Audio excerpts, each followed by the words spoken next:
Commence primary ignition. I'm just not the hero type, clearly. What a piece of junk. Enterprise, this is the captain. I got a bad feeling about this. It's all part of the plan. Engage. Welcome back to Podcast 2 for 1. I'm your host, Donovan Thompson, with my co-host, Daniel Wingfield. and we are back again today to talk The Witcher Season 2 on Netflix. Yes, that was a weird inflection, but I agree. And if you haven't already, hit that subscribe button, that notification bell. Assuming you're on YouTube, youtube.com/2for1 Studios, the best place to consume the content.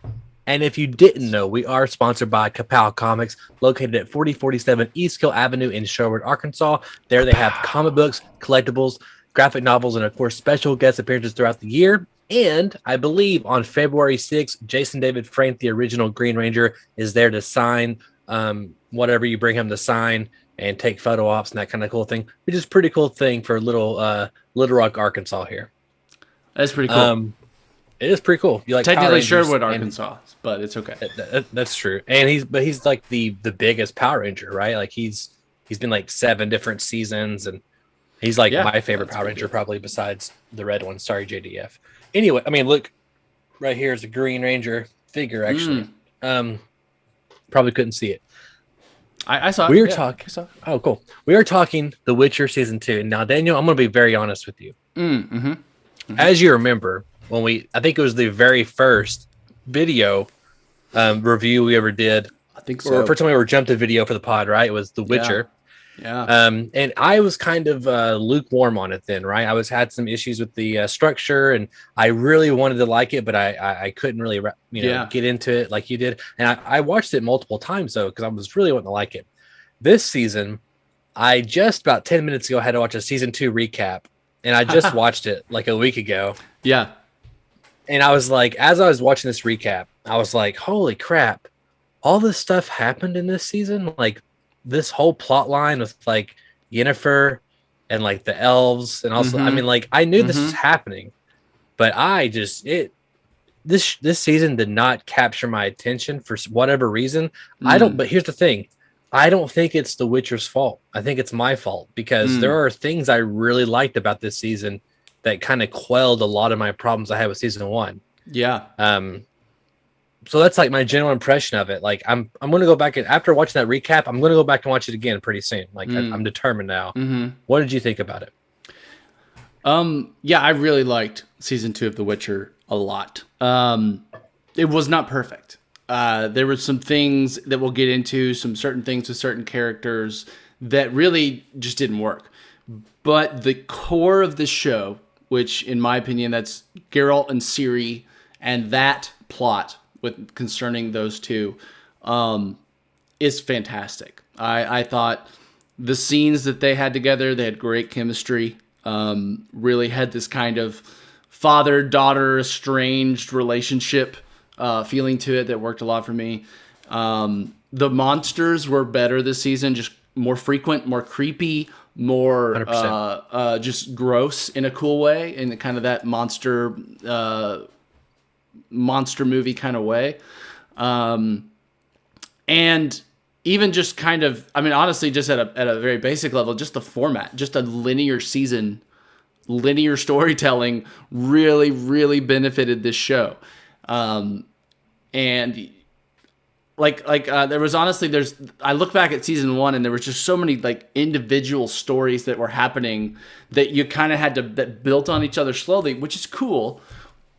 But with that non-linear format, it kind of got messy and just jumbled. And the way that this season just literally was, there was like, the elves plot line, and that was kind of connected to Yennefer's plot line, but also separate. And then of course you have Geralt and Ciri as a main plot line. And then you kind of have another plot line with the mages and that one, guy with the hawk thing or whatever. I just thought that this season flowed better. It had more interesting things happen. It did more for world building and for kind of it did a lot of like that prophecy stuff for what we're getting in the future. So I feel like this season did a lot of work in terms of building the anticipation or the expectation of what will occur plot wise over the next couple of seasons, at least I would think. I was more excited for season 3 than I almost was for season 2 coming off of season 1, if that makes sense. I'm more hooked into the world. I'm more hooked into the characters. There's some things that they do that are just clumsy, but overall, it was a marked improvement on a show that I already liked. So yeah, I was very much a fan. Yeah, I mean, again, just me watching the first couple episodes, there was things like, hey, I felt the linear thing goes a huge way in the show for me. Like it helps so much in terms of just mainly following Geralt and Ciri, and then also Yennefer and a few other characters. And again, part of that I understand is that these characters are hundreds of years old, and so you have to kind of jump around. And so I can see the pull or the wish, or not wish, but like the instinct, I should say, to like, let's just kind of jump back and forth, right, and tell different time periods. I can see that happening. Like I can see the writer's room talking about that, right, to make it more interesting, quote unquote.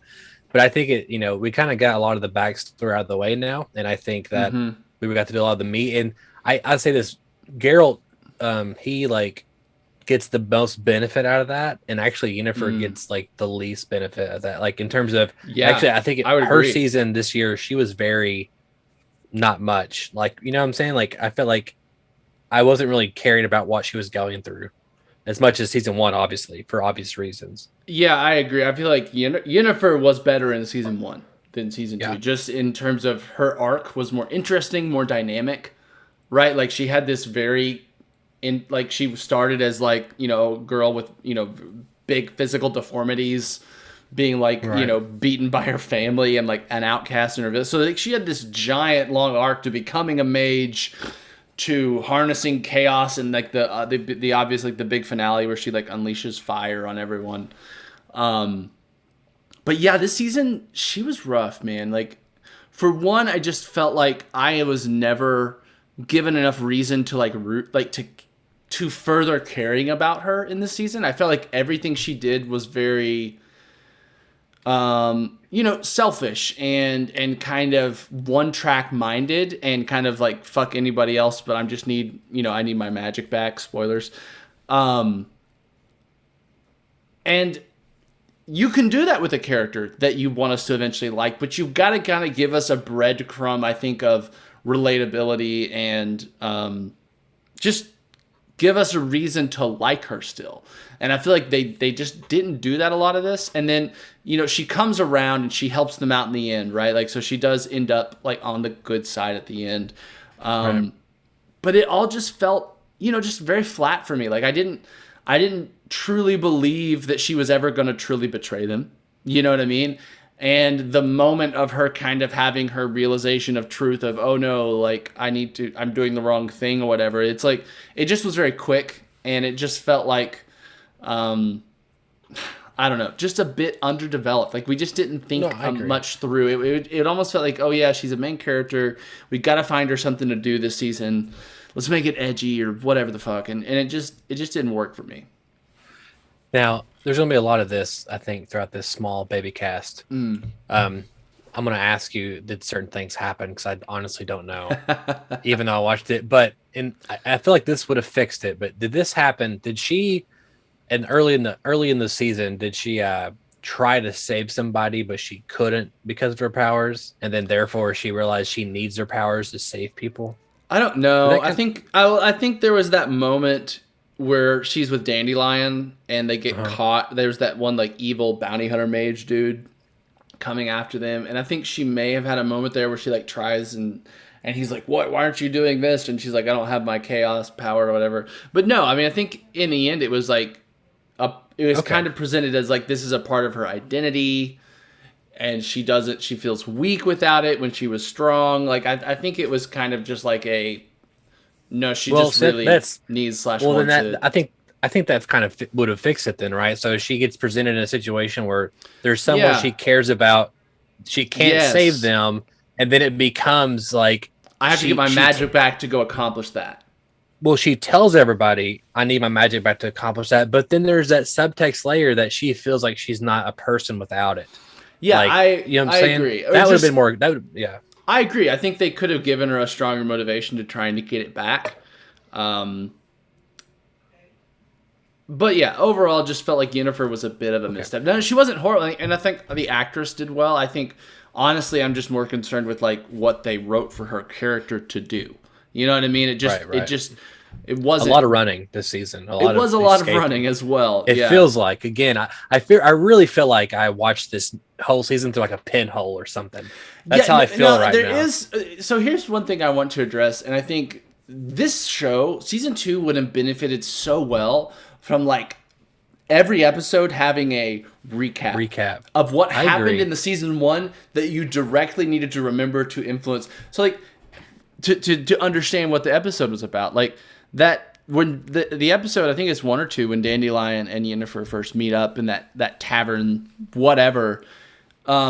He's like pissed off at her, and he's like, I can't, I'm still upset with you, and I'm just watching this, I'm like, I can't fucking remember what happened. You know what I mean? Why? I guess she was, mean or betrayed them or something, just inferred from dialogue. But like that would have been instantly fixed if you just had like a quick scene that's like, oh yeah, I remember when Yennefer was like really a bitch and did these things to these people. That's the context you should have for like the dialogue coming up.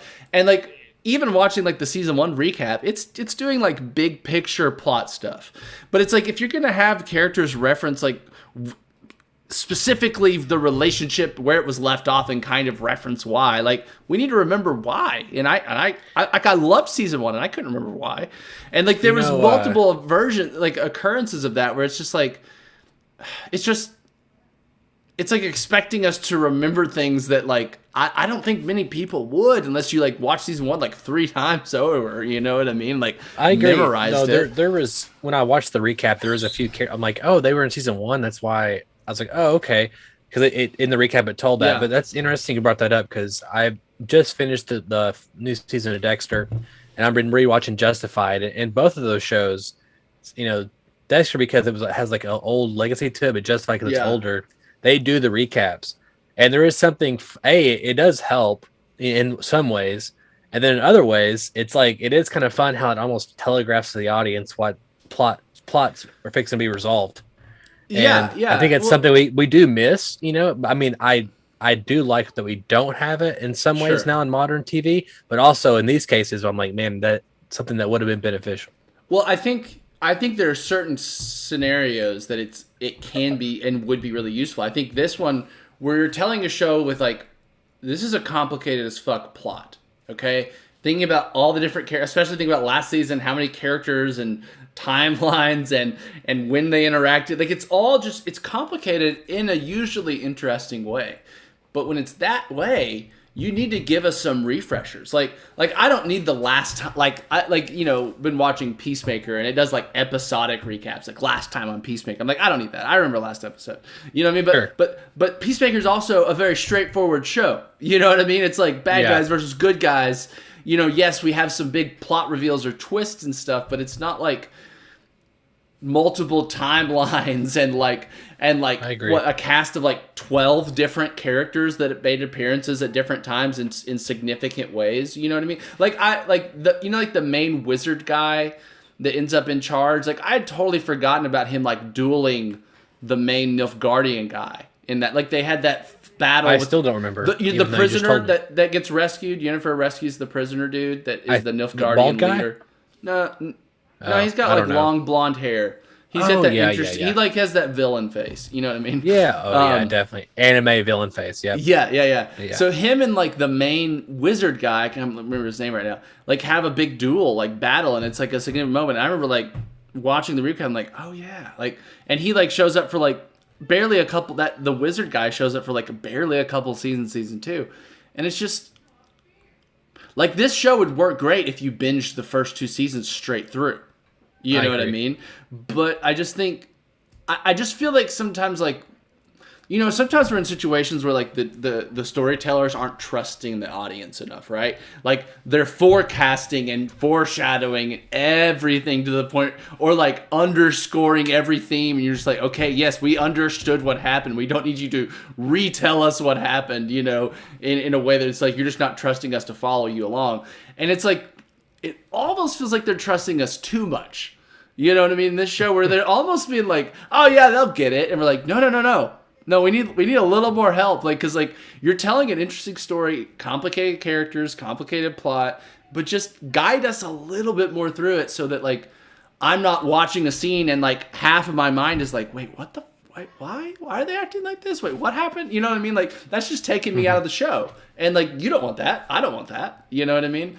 And I agree. That's like a technical gripe, maybe, or like even it's like a format gripe. But I think you're right. I think, and that part of it too, for me watching the show is like I'm really, just like season 1. I'm interested in Geralt because it's Henry Cavill, and I think one thing that was interesting this season, that thing I could have just done with the whole season, was just him and Ciri's relationship, him and Vesemir's relationship, like going to the hall. Like, see, I've played the first like hour of Witcher 3 like 4 times. Yeah, but other than that, I know nothing about The Witcher.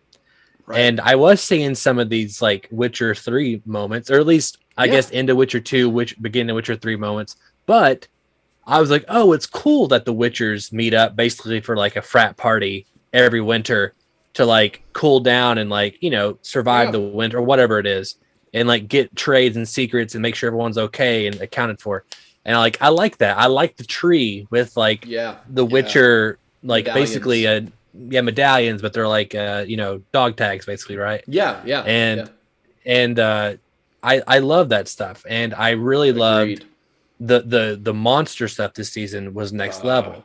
So good. Like compared to season 1, I love his friend who's like has the tusk. Yes. And like what a great, like, that's a mix of practical and CGI there. Yeah, and I said that episode almost felt like separate from, like, you reminded me like, oh yeah, that weird Beauty and the Beast like dark spin-off episode thing.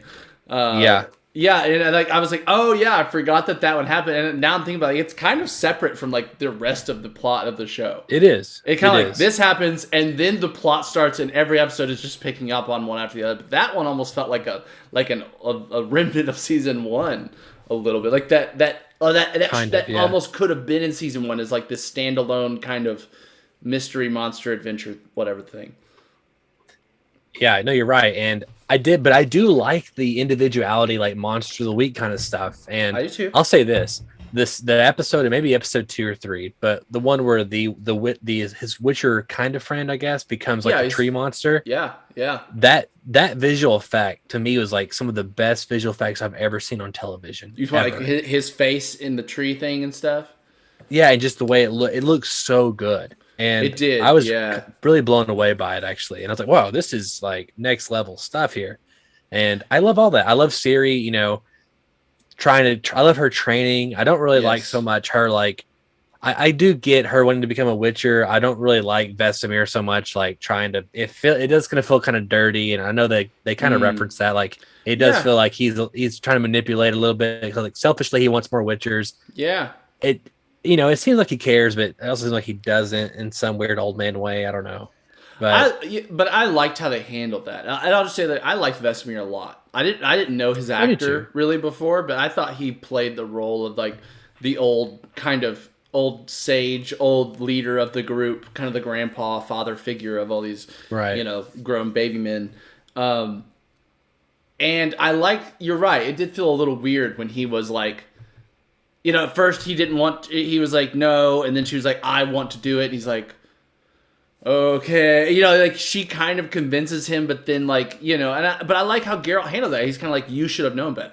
Like it was your responsibility. Like you should have been the wise person here. And like, she's a child, she shouldn't have been able to convince you to do something so foolish. And you're right. I like everything that happens at Kaer Morhen, like their home base. I like pretty much. I mean, I'll say I do concede there was some complaints I know from people that loved the books and probably the games a little bit, that the depiction of the other Witchers got a little too frat boyish. And I think that I probably agree with, even thinking from Oh, was the that the games. good word I used? Frat boy. I was just Well, no, pulling but I that think it's out. a great description of like kind of Oh, how okay. they were, like kind of the overly sexual, drunk, like just party kind of acting guys. And I think that's not quite their depiction in the game. Like they're a bit more serious in the games, and they're a bit more all like Geralt. You know what I mean? Okay, Geralt gotcha. seemed like the straight and narrow guy, and everyone else is like the party animals, and that's a little inaccurate. I don't hate it. Like I don't think it didn't ruin it for me, but I personally probably would have gone a different route, just describing those characters and stuff. Overall, though, yeah, the core of the show, when we're with Geralt and Ciri, I have very few complaints. I really liked the prophecy stuff that happened this season with Ciri, like the visions she was having, and like she has that kind of like like that whatever spirit possesses her, and like she says stuff. That's straight from The Witcher 1. Actually, and it's not Ciri that there's a child that happens to, and that child's a core part of the story in that game, but it's not Ciri. Ciri is introduced, I think, into Witcher 2. But it is really cool how they incorporate it. I think it worked great how they pulled that and made Ciri had those visions and say all that stuff. I liked all that stuff a lot.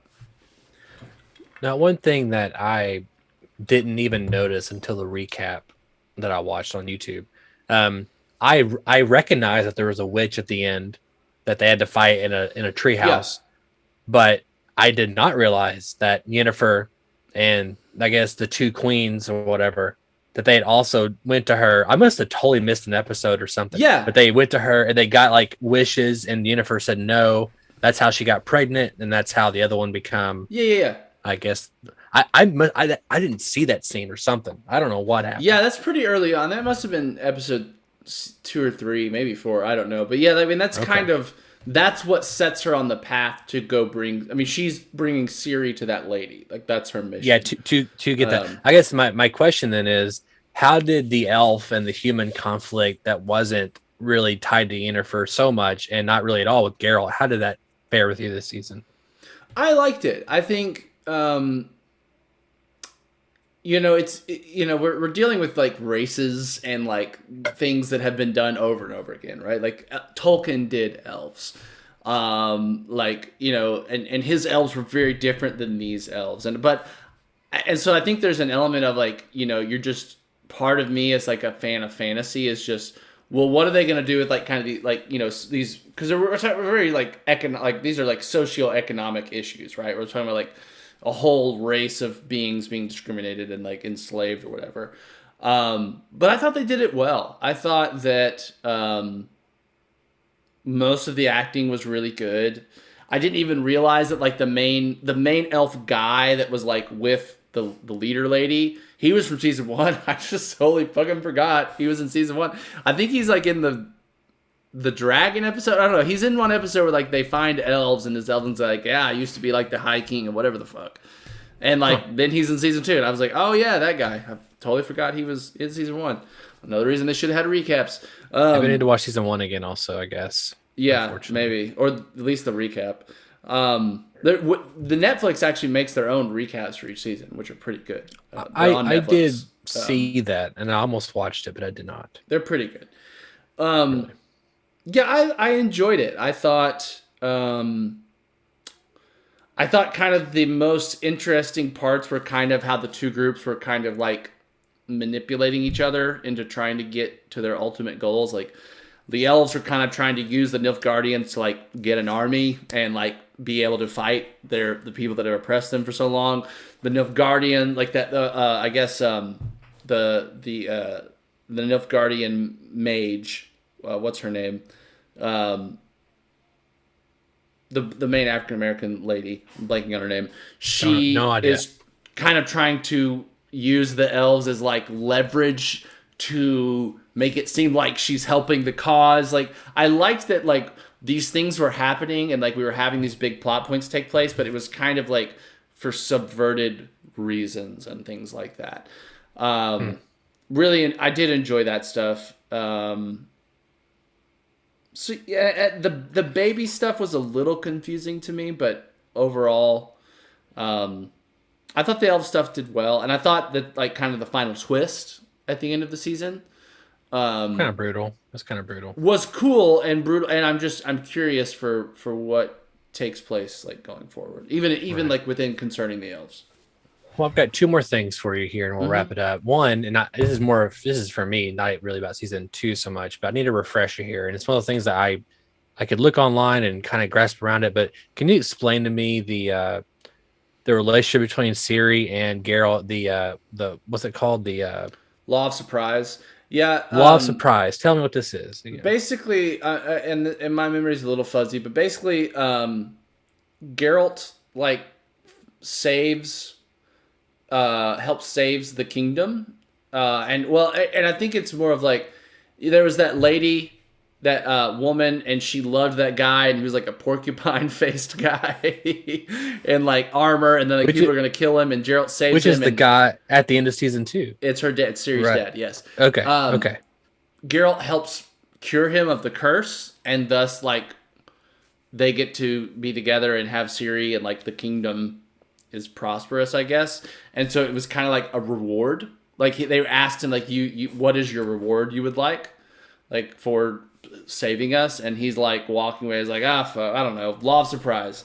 And then like and like the rule of law of surprise is like I can't remember. It's basically like if a baby is born, it's like your ward, but it was a little confusing. I can't quite recall the exact nature, but basically like he says, I claim law of surprise, and then like she throws up because she's pregnant. Right after that. And it does feel mystical, don't it? Like a little bit of like if you claim it, then it's like your destiny. Like maybe it's just the show that is presented that way. But yeah, I think it's why would he do that though? Like why would he? Yeah, that's a big responsibility, Geralt. You know, like it's a child. I think at the time he claimed it, he was not thinking there would be a child. I think he was thinking there'd be like a different, because it's not like it's like if a child is born before something else happens, you get the child, but then if not, then something else happens. It's complicated. I can't remember specifically.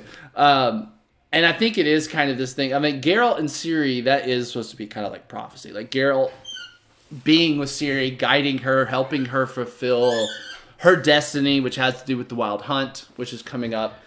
Which is my next question. So, like, I know Witcher 3, The Wild Hunt is the title of the video game I have not beat.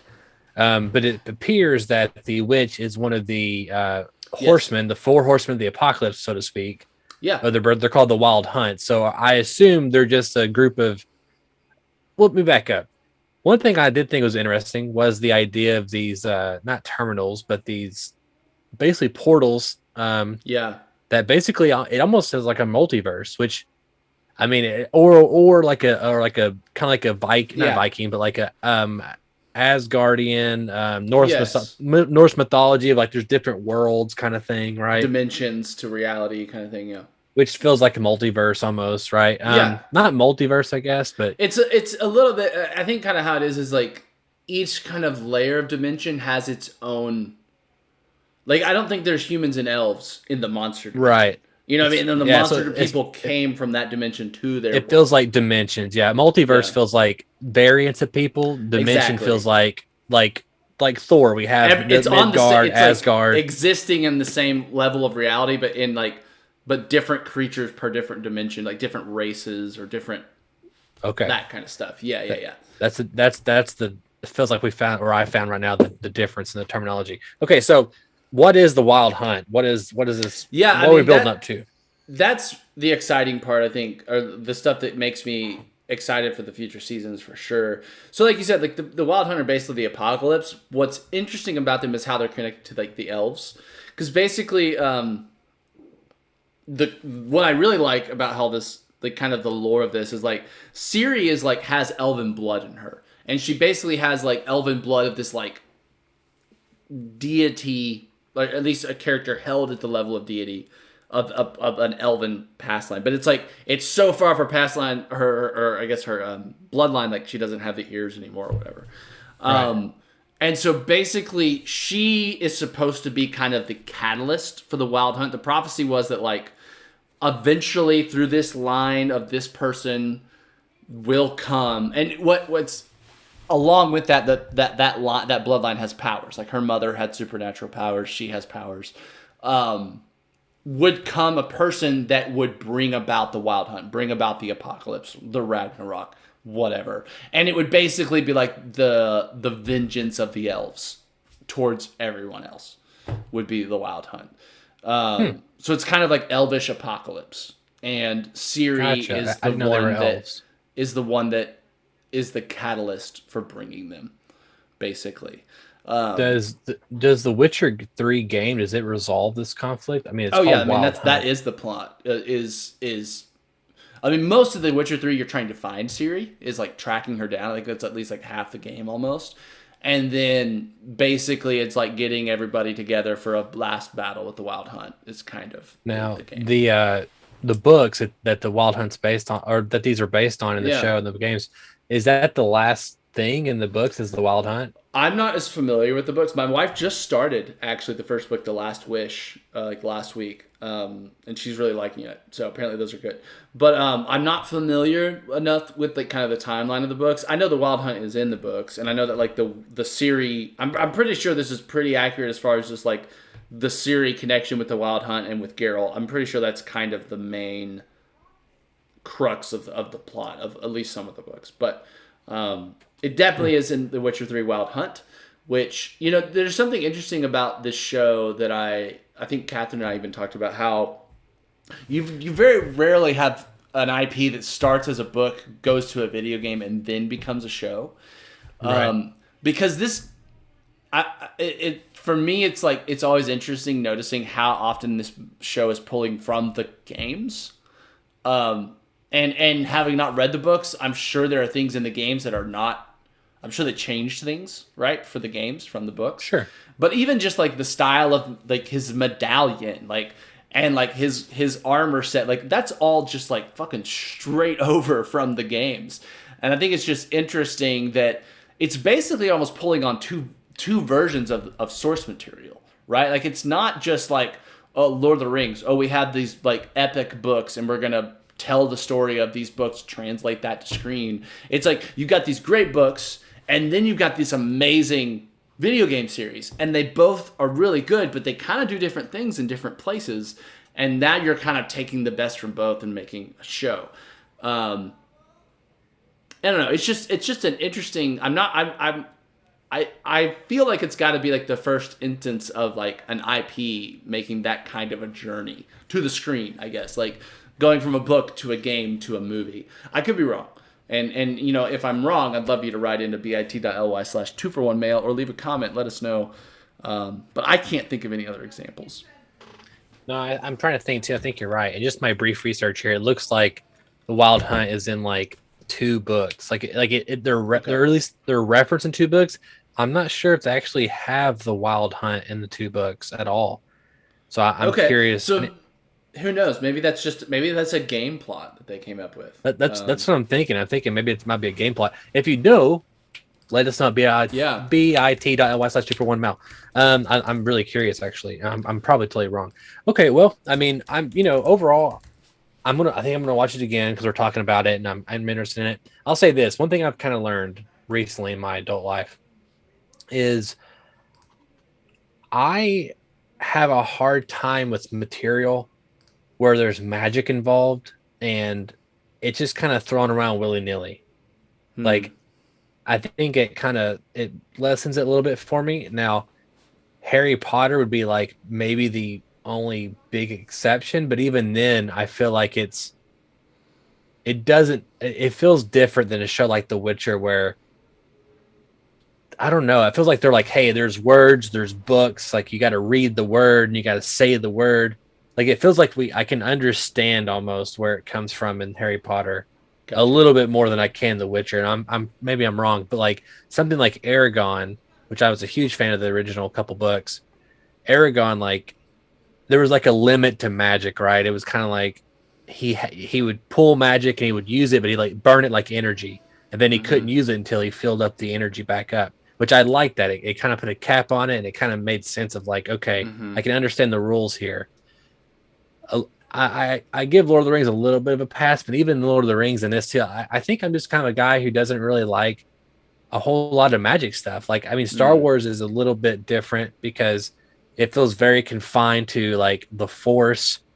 We've even in 40 years we've gotten very little Force powers, at least on the screen, and it feels very, you know, I don't know. It feels we have an explanation for it, right? We have like it's some type of force, literally, is kind of helping us, right? Right. Whatever midichlorians, the wills, Right. whatever. I don't know. I think I'm a guy who doesn't really like magic so much and mediums without like some type of explanation. I don't know. It's something that I've kind of learned recently. Not, you don't have to comment on that. I don't know. No, that's interesting. I think I'm a guy that I do, but I'm almost less interested in the Harry Potter kind because it feels like too closely related to our world, like to our things that we know, or like it feels almost like too easy. Like, oh yeah, you just say this word and wave this thing, and then if you have certain stuff in your blood, it works. Which I guess it all is to some extent, but like, I kind of like the dark magic, the kind of like muttering incantations in different languages and like weird bat crazy shit that like you almost can't predict. Like, and I do like the idea of like chaos magic in The Witcher, and kind of like there's this dark side of magic that's even harder to control and stuff like that. Lord of the Rings is interesting. It's, if you read the books, a lot of it that you might think is magic really isn't magic in per se. Like, the elves just have like certain abilities as a race. Yes, you have people like Gandalf, which are, wizards and things like that. But even they're and they feel like gods. They are like gods. Kind of like. Even just at a lore level, they're kind of like angels. If you like equate those to like they're. But yeah, they have like kind of this like Gandalf's whole gray to white thing really upsets me. Yeah, just in terms of like whenever I go in, like I love the moments in the movies, but when I go online to like try to understand what the fuck's happening, I'm like, this is just kind of complicated. Oh no, like, it's what easy. do you mean? It's easy. Okay, so there's these like god beings that are above the wizards. I can't think of their name, but basically Saruman is the white wizard. There's always one white wizard. He's the leader. Right. And so when he turns to serve Sauron, they're like, you're not a white wizard anymore. So when Gandalf dies, they're like, he goes to them, like, afterlife, and like, yeah, you're not done yet. In fact, we need you to be the new white wizard. Go fuck some shit up. That's fairly simple. But they don't, but do they explain that, like that, in that detail you just told me? Movie, I just watched them recently. I don't know. Did you watch something the extended about editions? Because those are a lot. I did watch the extended editions. Maybe I also glazed over my Witcher season 2, but I don't know. There's something about like, I guess, like, I don't know. I start getting into like, well, who are the gods? Like, I don't know. Yeah, the good thing is, at least in the Tolkien world, that's all available. The Silmarillion is a difficult read, I have heard. Yes. I've read it, and I really don't have a lot of interest in reading it. But and I'll say for Tolkien, part of I think what he enjoyed was going into just exhaustive detail and describing his world and his like systems and all this kind of stuff. I don't know enough about the kind of like magical systems from that world. But yeah, I think I understand where you're coming from though. I think there is sometimes when like magic can be used as like a cheat code basically for like plot, or for characters to accomplish certain things and stuff like that. Marvel does it too to a degree in terms of like, they have magic. They kind of explain it to us that it's science that's not explained yet, right? And then you have Doctor Strange where it's like, this is real magic. It feels like to me, right? Yeah. But we talk about in terms of problems and like what that does to the characters and stories. But even like a character like Thor, like it seems like, okay, he's got like, you can really break it down. He's got strength. He's got he's literally an archetype. He's Thor, right? Strength. He can fly because the hammer. He's got the hammer. He's got lightning. Like it feels like we know his abilities because it's so confined to him as a character. Like Yennefer, I don't know what she can do. I don't even Yeah, and I think the way that they've done magic in The Witcher has felt a little bit I mean, they did a lot with it in season 1, and maybe I need to rewatch it. But they do a lot of like as she's being trained in the magic, a lot of explanation. I will say that season 2, it felt like just like a MacGuffin for her. You know what I mean? Like, oh, she doesn't have her magic, so that's like the only thing driving her, and like whatever. And I feel like that was just a bit weak, and just made her character feel a bit surface level, or just like selfish and kind of like non-empathetic. But yeah. Yeah, I don't know. It's just something there. I need to think more about it, and that would be interesting to like. I would love to have some like discussions where we talk about like, you know, wider themes in fantasy and science fiction, and like, you know, I think that kind of stuff is interesting, and I think, you know, in the fantasy world, it feels like we haven't like made as much like, I don't know, progress. I feel like we've had elves and dwarves for like fucking ever, right? And like orcs and goblins and like trolls, like, and they've been staples of like every franchise, whether it's, you know, right. Game of Thrones, or, and I know they all have varying, I mean, they don't have orcs that I can remember in Game of Thrones, but do they only have humans in Game of Thrones? Maybe that's a thing in Game of Thrones. I don't know if they have elves. You know, or, one of the things I liked about Game of Thrones was how they basically really like, I mean, it's a small build up until the end, a small build up of magic in that show until it feels like, okay, I can kind of get behind dragons. They just completely fucked up the whole, like, they started setting up some interesting things with the fucking like crow guy and the White Walker. Yeah, you're right. And the gods and like the whatever. Oh, it's horrible.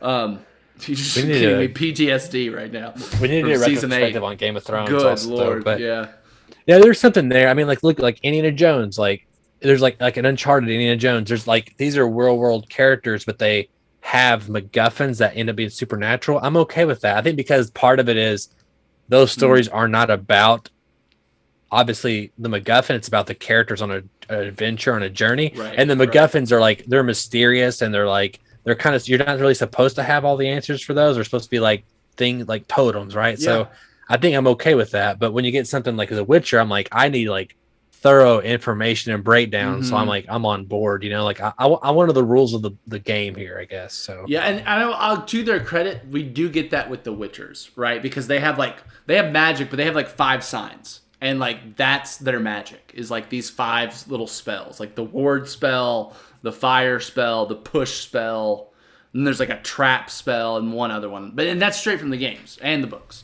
right? Like the Witchers, I kind of think are doing a little bit. I do like that. They have 5 abilities. That's it. I agree. It gets a little bit like just loosey goosey when you have like, oh, the mages, and how many spells they have? I don't know. Infinity spells, as many spells as the writers decide that they need in the moment, you know.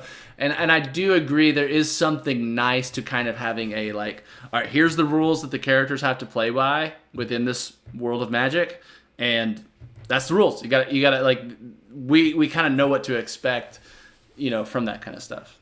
What's the black goo they drink, dude? Like, I feel like whenever he drinks it, he like doesn't really use magic. He just like he can kill them all of a sudden now. It's different. So like those, and that's straight from the games too. Like you have those as like I know that. Yeah. So they're different kinds of. I think they're called like Witcher toxins, because they literally like they'll kill them if they take too much within a certain amount of time. Right. But it basically like heightens their perception like to an infinite degree in terms of like smell, hearing, sight, and like even in the books I believe it kind of describes them as like seeing things in a different way, like not like heat vision, but like basically being like gives them more ability to track and to just encounter the monsters better. I wish they would kind of lean, or at least maybe they did, but explain a little bit more. Like I could see, like it feels like when they take it, it's just like, okay, they're like getting a power up, right? They're becoming Dark Jack from Jack 2. Yeah, and so it's like they're just gonna win all of a sudden. They don't really do anything to me that's special that makes it feel like they can only do this thing when they have the toxin in their body. Like I can imagine a scenario where things slow down and like they're doing slow-mo stuff now, and like and like really become like a spider sense sort of thing or something, you know? I agree. I feel like it's used a bit too frequently, but I feel like it's done as like a reference to the games, to be honest, because It's one of those things where it's like, as soon as you encounter a monster in a game, all right, pop a toxin. It kind of became like a part of the process of hunting and killing a monster in the games. So for me, when I see it, it makes me think of the games. It makes me just think of playing them. Like, oh yeah, it's gonna pop your little shot and cut some heads off. But I agree. I think there maybe could have been a more interesting way to do it, where they kind of put you into the perspective and maybe they did in season 1, and I can't remember. You know what I mean? Yeah. Okay. It's yeah. I'm glad this ended up becoming not a baby cast but a regular podcast. But that's true. I'm glad we kind of talked a little bit more about the fantasy elements of it all and some of the actual material and not so much the show. Yeah, I think it's interesting, and maybe we need to come back and do it a more in depth, like prepare for it, kind of talk about it. Because I think that. Yeah, there's something there about movies and fantasy and books and games and that I would like to get the bottom of, because again, like I loved Aragon 1 and the Eldest, the second one, but which are basically just Star Wars. That's all they were in my adult. In my adulthood, I was like, that's just Star Wars. Wasn't that a thing where he wrote those as in theory he wrote those as like a 16-year-old without much help from his parents, kind of thing? Wasn't that the whole thing behind that? Like that was kind of like that's why people got like. They were like headlines 15 or 16. Yeah, 15 or 16. And I mean, in the second book, the bad guy, I'm your brother, like that's the book. And I remember watching the movie that came out. And the movie was garbage. Let's never talk about that again. But the first book is like still my favorites of all time. But the second book, I remember reading that as a kid going, oh my fucking God, it's his brother. And then later I was like, Jesus Christ, that's just fucking Darth Vader. Like I was just, it didn't even like register with me, but so he got me. Funny. But anyway, I'm glad we got to talk about it. We'll be on pretty soon to talk about Boba Fett and some other cool, interesting things. You already know the Bitly. It's already been said to you twice now, maybe 3 times. It's always a pleasure, Daniel. My name is Donovan Thompson. I'm Daniel Wingfield. And we have spoken.